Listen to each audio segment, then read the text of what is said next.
এখন 9:30 বাজে, চলছে আমার রান্না। যেহেতু আজকে আমার উপোস, গোপালের সব জোগাড় করবো, তো সেই জন্য আজকে তাড়াতাড়ি করে রান্না করে দিচ্ছে। আমাদের বাড়িতেও তো গোপাল আছে, তো সব কিছু জোগাড় করবো, তাদের রান্নাটা করে নিচ্ছি। ওই দেখো আজকে রান্না হচ্ছে, এই জন্য আমি একটা ঝোল বানাচ্ছি।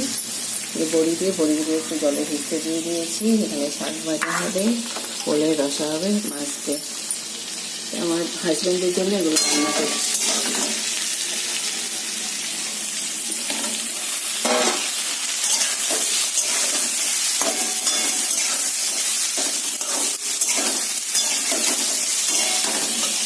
এইভাবে আজকে আমার হাজব্যান্ডের লাঞ্চের মেনু। তো রেডি করে নিই রান্না, তোমরা দেখতে থাকো, আমার সাথে থাকো। হ্যাপি জন্মাষ্টমী। চলছে আমার রান্না।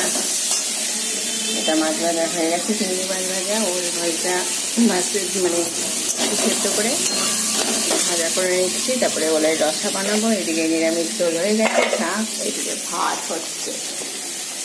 তো চলছে আমার কুকিং।